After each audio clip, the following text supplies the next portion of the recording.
Hello, you've arrived at the Drew and Luke podcast hosted by Andrew Luke. Today's guest is Anthony Stokes. His first comic series is Decay, a gritty, grimy revenge thriller set in New Orleans. It is inspired by Frankenstein, The Crow. It's a 5-issue series. Number 3 was recently crowdfunded successfully, and the final 2 issues of Decay will be out together by the end of 2023. His current Kickstarter comic is Intrusive Thoughts, a story about a tortured lad called Tyler who's running from his night terrors. Rather than do another comics and business show or another straight sale, I thought we'd do a short interview and let Intrusive Thoughts form the basis of a broader discussion on mental health and illness in comics, films, and TV. Anthony Stokes, welcome to the Drew and Luke podcast. Thank you so much for having me. How's your day going on your 500th podcast this week? Yeah, it's just about right. It's going good. I'm having a day off. I'm gonna try to relax. We got funded 2 nights ago, so yeah, I'm feeling good. Yeah, so well done, well done. And Thank you. it sounds like you deserve it. I would say so. And yeah, print copies going out March and April. So yeah, with that in mind, I was wondering if you could tell people about Intrusive Thoughts, give them the pitch and why they should sign up to the Kickstarter. Absolutely. So the pitch is that it's an orphan, and he's got mental health issues. He's staying with his foster parents, who he barely sees. They're always out of town, so he deals with like depression, anxiety, loneliness. And he has sleep paralysis, and his sleep paralysis demon attacks one of his classmates. So that's the inciting incident for the story. And will it be available? What do you do when a Kickstarter ends? Where do you sell your books besides fairs? I do cons. There's a direct market, but I'm not there at that stage yet. It's a whole different can of worms, So, but I think that's typically where a lot of people sell: direct market and then cons. What about digital? I mean, yeah, you can always sell digital. I tend to give my comics away because I want to increase the word of mouth. But yeah, you can sell digitally. What do you sell digitally?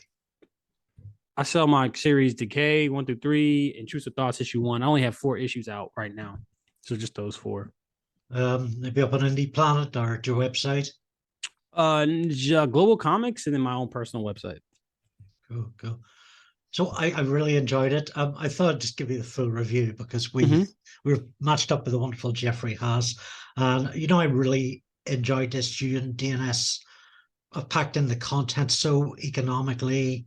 Admiration for pulling that off. There's recurring motifs, flashback structure, showing a clear story to tell, and there's evidence of substantive redrafting. You said you did 3 or 4 drafts. So, and that, to my mind, should be the baseline for all writers. It's sadly not. Intrusive Thoughts evoked rampant energy. A lot of the heavy lifting, of course. Illustrator DNS, who is just phenomenal. I know you're a big fan of his. He's brightness or dark digital brushwork, which retains this rawness in the lines and their angles, and there's also cooler, earthier palettes. So there's that sort of fevered narrative look as a result. And even in the camera moments, I think there's something. It feels quite like there's something else just lurking behind a comic. So you're not, what I really liked is you're not just talking issues in your script. It's a set of real characters. The psychiatrist and the teacher, for all their faults, they have understandings and show encouragement and offer suggestions. So Tyler's story isn't anchored to the topic. He's not a topic. He's a central figure, and that's what makes this so remarkable to me. You don't have a passion project as such. When I was listening to some of your other casts, you made a point of not being anchored to a specific idea, which I think is great advice, but you are very invested in Intrusive Thoughts. Can you tell us why this one out of all your ideas? I think Intrusive Thoughts, I'm working at comics now for 2 years, probably a little bit under 2 years.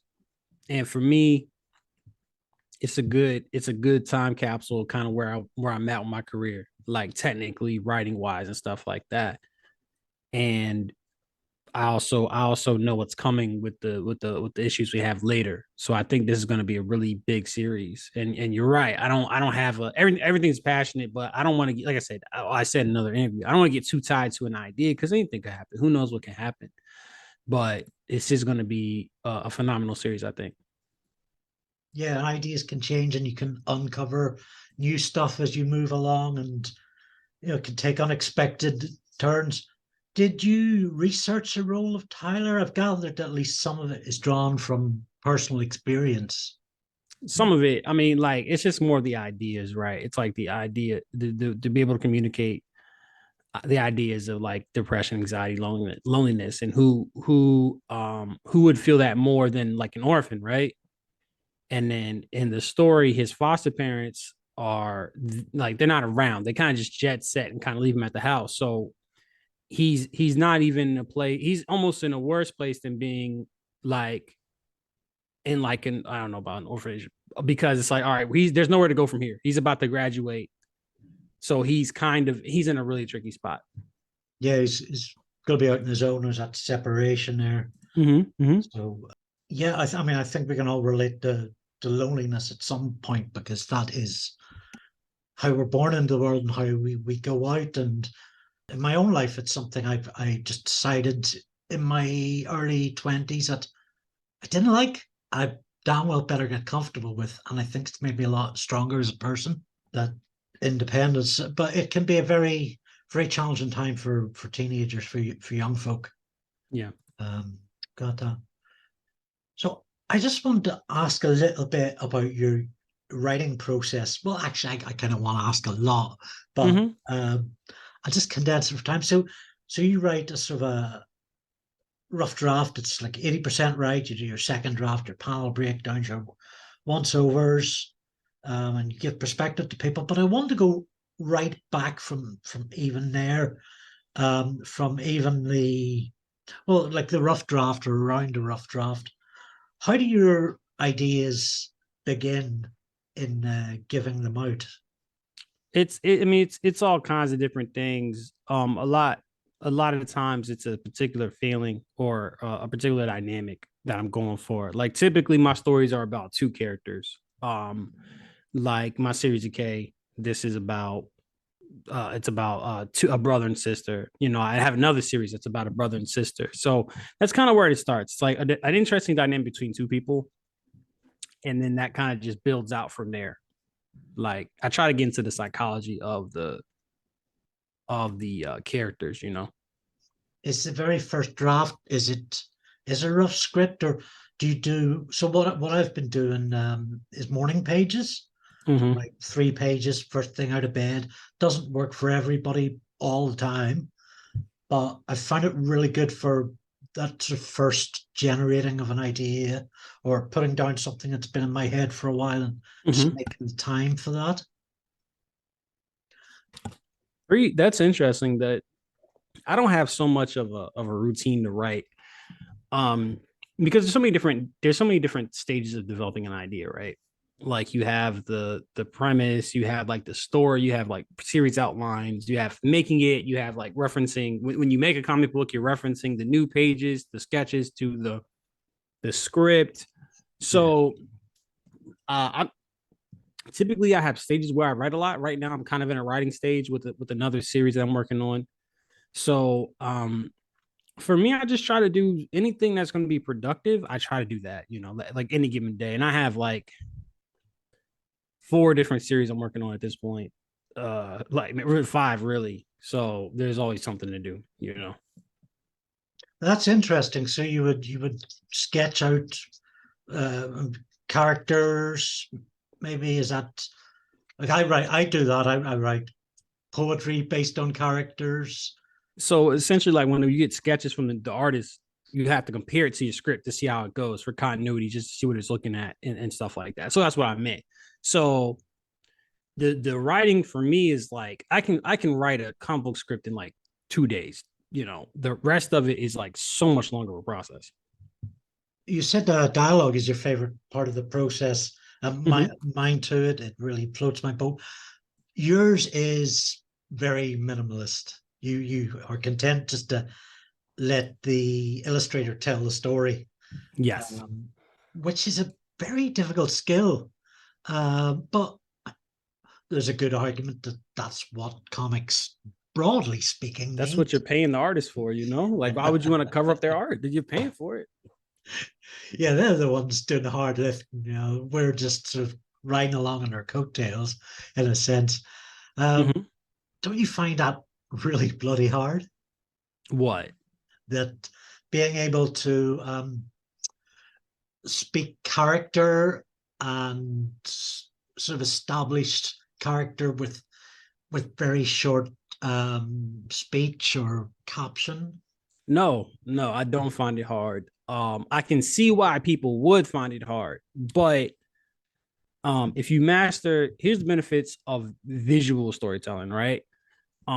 It can be communicated. It can be communicated instantly. It's way faster. Like, what's faster? Showing somebody with a gut wound, or just saying I was shot in the stomach. Like, what? It's way easier to communicate these ideas visually.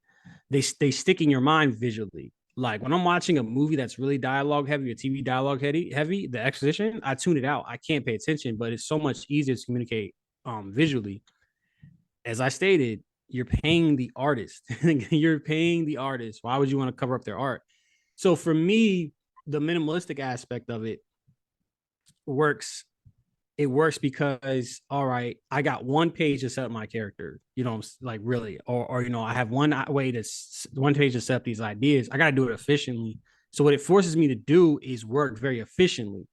And then if you're trying to be as efficient as possible and try as minimalistic as possible, it's so much easier to add a line of dialogue here or there. That is the easiest thing in the world, to add one speech bubble that says, gives a little bit more context or clarifies something, or patches up a plot hole, what have you. But I think it's harder. I think it's harder than, say, the opposite. You have too much detail, you have too much exposition, and then it's harder to retract. Like, Get it's the easier scissors to out. go Yeah. back. It's easier to go forward than backwards, basically. Yeah. I do not like getting the scissors out. It has to be done. It makes the script better. Yeah. But yeah, that's certainly coming at it that way is a big advantage. I can see that. Thanks. So, in the interviews you've done, you've said you developed a lot as a writer and as a business person during the Mm-hmm. pandemic. And I think the same thing happened for me, just sort of isolation for health reasons and legal ones, and just sort of getting the head down into the novel that I needed to write, and in your case, into your two comic series. Mm-hmm. So, why did we adapt and why did others go a bit caca? Is this a Um, creative thing?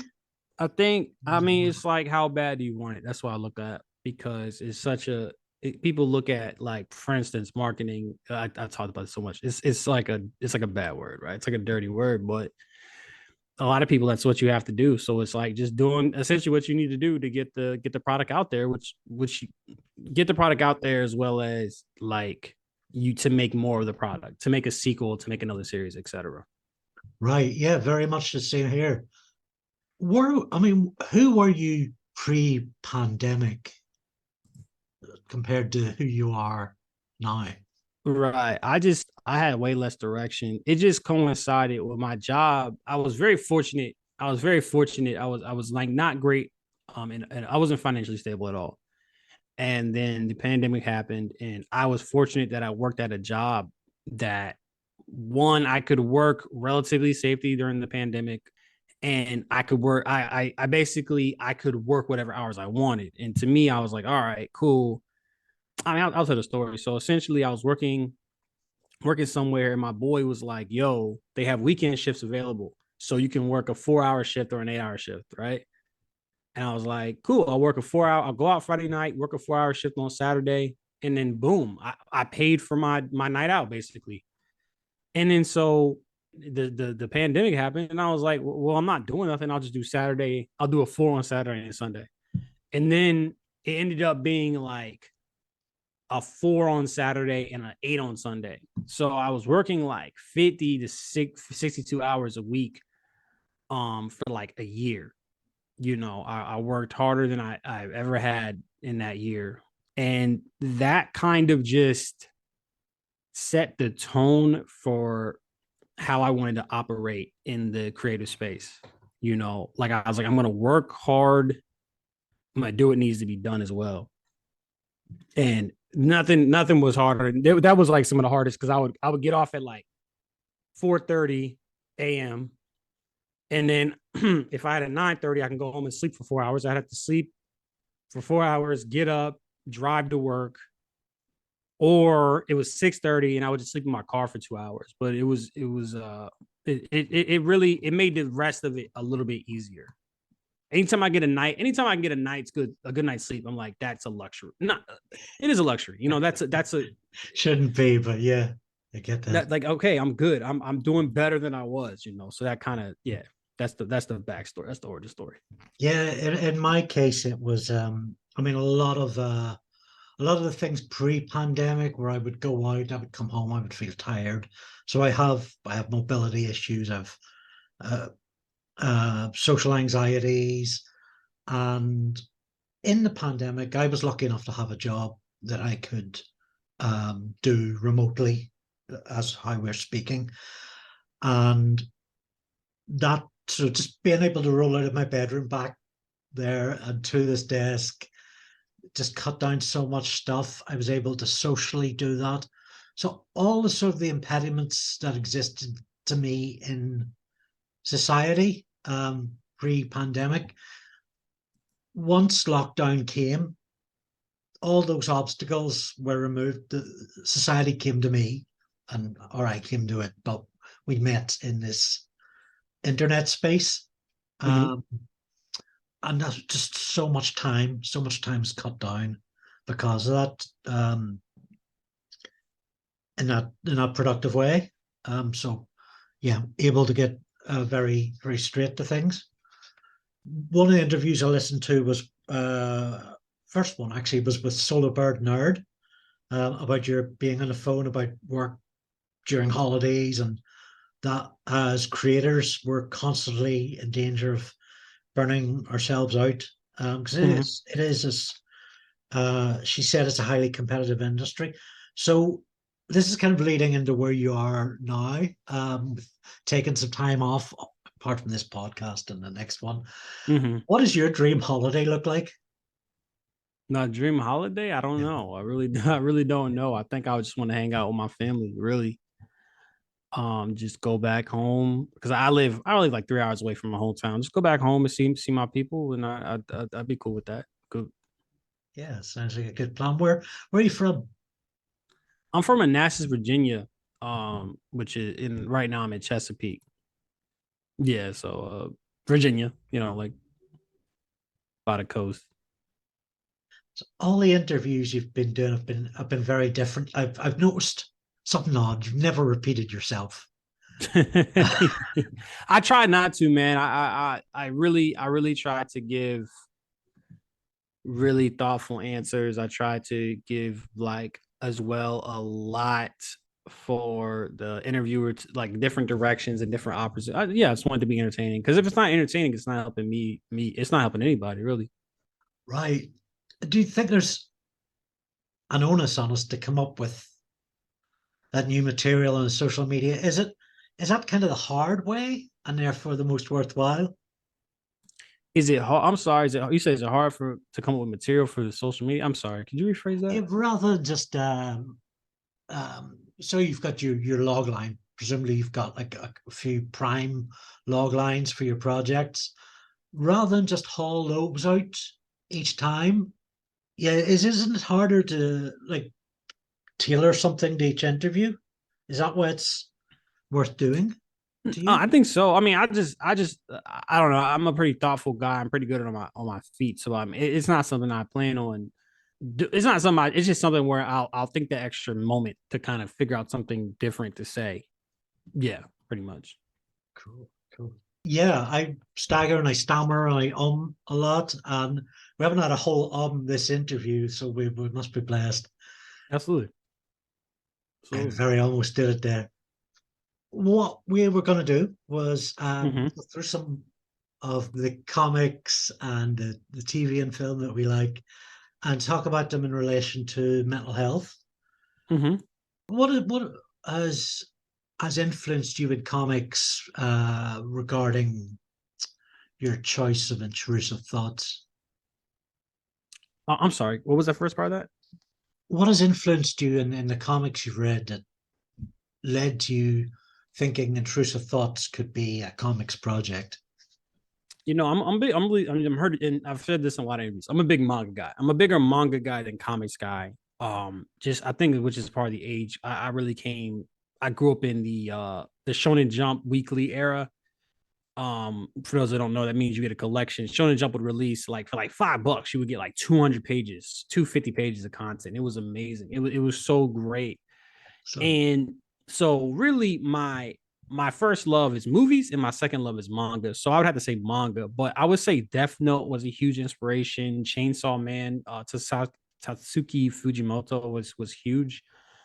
And in movies, I would say Black Swan was really big. I think Black Swan is one of the most influential movies, especially horror movies. When you see the horror movie these days, they resemble Black Swan a lot. And then as well, like a lot of the A24 stuff, the Ari Esther, I think that dude's incredible. Definitely one of my favorite directors right now. I've loved comics since I was a child, most most of my life. I really find myself scratching my head for good examples. I automatically went to Marvel, DC, but I've been reading indie stuff um, for 32 years, like Mm-hmm. as a main diet. Mm-hmm. So I know there's much good indie material out there. There's stuff like Daryl Cunningham's Psychiatric Tales, David B's Epileptic, but I just had real bother when I went to research this. I was seeing stuff that I didn't know that I hadn't read. So the indie comic scene regarding mental health and disability is just phenomenal. It's flowering, and there's so much resources there, sites like graphic medicine and that. I did go back to considering, well, two things. Grant Morrison's work broadly. In Animal Man, he's got stuff about identity crises. We Three is him working out his grief. The Filth is immersion into and eventual redemption from the forces of negativity. It's kind of almost as if that is like a central theme in Morrison's work is health and healing. Mm-hmm. Have you read any of Morrison's stuff? I have not. I have not. I need to do. I got so many comics to read. I have not read his stuff yet. We Three, if you can get hold of that, is just this wonderful story of an, a dog, a cat, and a rabbit who have been experimented on by the government and turned into weapons, and they break free of their shackles, go on a run with the military chasing them. And it's Morrison working out a story about his own relationship with his cat who died, and it's incredibly beautiful. It sounds like it. Well, yes, it is a full on sort of rat a tat tat explosion blockbuster, but it's also wonderfully personal. Mm-hmm. The other big thing I was thinking of was Peter David's work in the 80s when I was growing up. So he did his 10 issue or 10-year run on the Hulk, and the first 7 years has this character Doc Samson, who is one of these Hulk esque type characters, but is firmly presented as the Hulk's psychiatrist as he goes through various instances of body dysmorphia, recounting memories of child abuse. And Doc Samson plays a kind of a pivotal role in joining the fragmented psyche of Bruce Banner into one place. And what we get is a sort of link between these two characters. And once Mm-hmm. Banner has worked out that, so he's the Hulk in, or he's Banner's brain, Hulk's body. But as far as he's concerned, that's the end of his journey. Problems fixed, so he won't return for appointments, and of course things slowly start to get worse again. Mm-hmm. Peter David also took that Doc Samson character to an X Factor comic with each of the team members in like a psychiatrist's scenes. So like you get a 3-page sequence on each character, and it unfolded as quite like this little series of vignettes. You were talking with Kurt Sasso of Two Geeks Talking, and he asked why is mental health a taboo topic in comics, and you said maybe it's not a visual thing, and that's got its own challenge for you with Intrusive Thoughts because you're a writer, you like visual storytelling. Mm-hmm. Do you think comics content will change as we're in a place where comics are more culturally friendly than ever before, and social media is growing more open to a broader gamut of personal stories? Yeah, I mean it's a talking point more so now, than I think in previous years. So I think people are open to it, and I think people want that sort of medium. They want stuff with that sort of subject matter. It's a great thing about identity politics. It allows up the sharing of personal stories. Mm-hmm. Oh, I have epilepsy. I've made a comic about that, and that's my story to you. And it also teaches people about epilepsy, things that they might not have realized. And that's the great power of story, really, is sharing information, be it particular or generalized. Do you think the big two, Marvel and DC, will get there? And if so, how long? Or have they got there already? I don't know. I don't really read the mainstream comics so more so. Like I said, I'm more of a manga guy. You were talking about the MCU and kind of it being its own thing. I was thinking about WandaVision, which is Mm-hmm. this excellent show. Have you seen that one? Mm-hmm. Yeah, I've seen WandaVision. Yeah. So it's got the TV experimentation, but it's also about grief. Mm-hmm. But it was about the consequences of grief. It treaded lightly on exploring not remedies but survival. So yeah, I kind of wonder how long that sort of change will take. Or maybe I'm distinctly easier in the cinema or TV industry to tell that type of story when you have sound Mm-hmm. and movement. Yeah, and I remember WandaVision. And you're right, it was about grief. A lot of stuff, yeah, I mean, most stuff is about mental health. It's just not as overt, you know. Like overall, most stories involve trauma, but how many of the stories are about like directly speaking to these mental issues, you know? That's the question. Yeah, and that's something Intrusive Thoughts does very well. You've got an awful lot in there. There's the adoption thing you mentioned. There's the separation anxiety, depression, the night terrors. The night terrors are very much at the center of the narrative, it seems. Yeah, absolutely. Yeah, of course. That's the whole pitch is like the sleep paralysis attacking, you know, materializing in the real world. Yeah, Tyler's running the center of that, and you've mobilized the stuff around that to tell a more integral and encompassing narrative Mm-hmm. Yeah, absolutely. that has those issues. We're going to talking about TV and film. So you mentioned Black Swan there. I have not seen Black Swan. I know nothing about it. So give me the give me the pitch on that and why you find it so fascinating. Black Swan is interesting because it's essentially about a it's like this obsessive kind of erotic dancer that's trying out for the play Black Swan, and she's got the white swan down because the white swan's kind of timid, and then the black swan, who's more, I guess, aggressive, she can't get, and then she kind of starts seeing stuff. She starts having visions and stuff like that, and it kind of starts losing her mind because of the pressure of ballet, this performance. And what's really cool about it is that Darren Aronofsky like takes something that's like high art ballerina, like ballet, and then he kind of throws in almost like fun house, like horror tropes in there.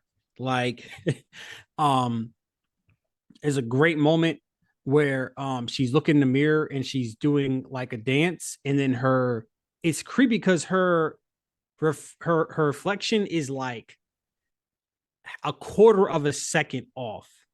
Like it's like ever so slightly off. And then it turns around and looks at her.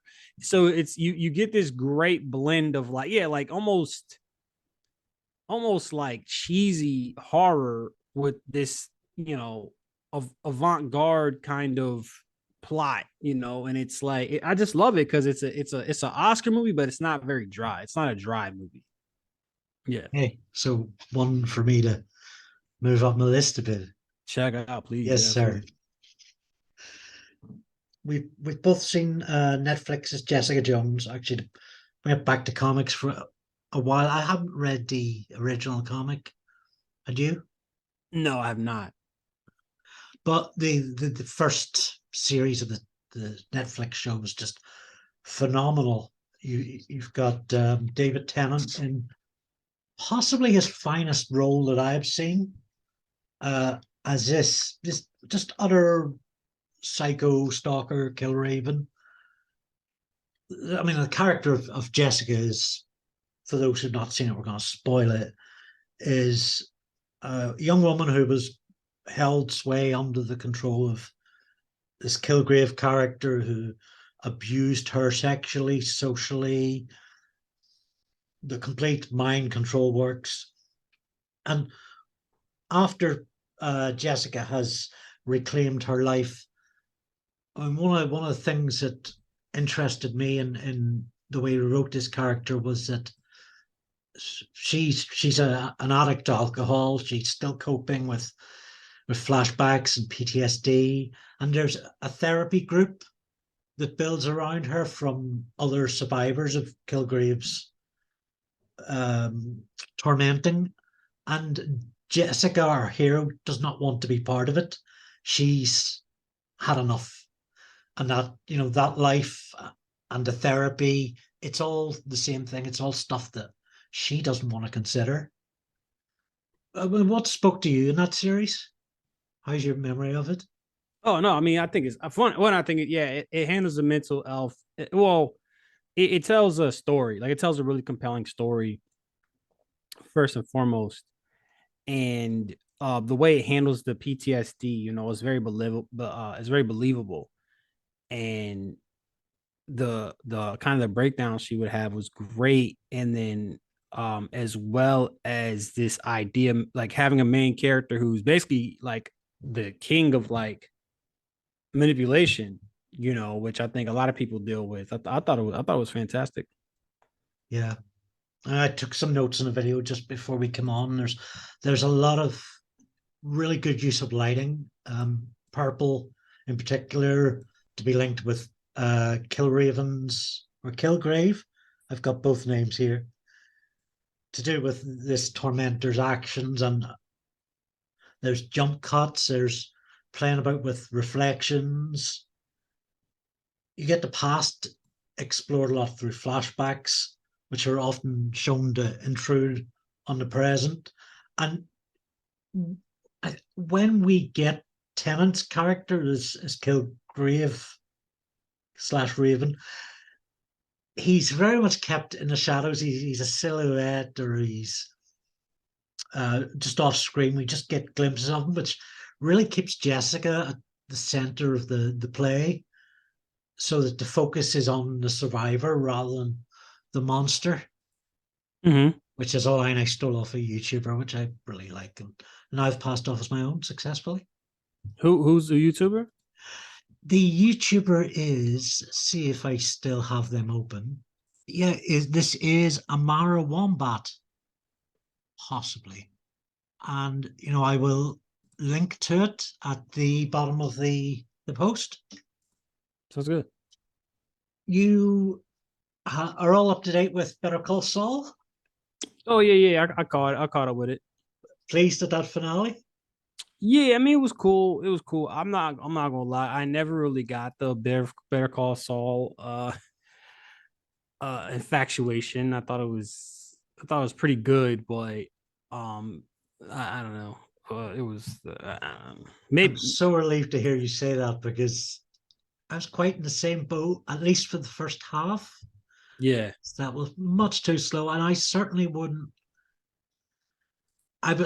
have problems saying that it was better than Breaking Bad.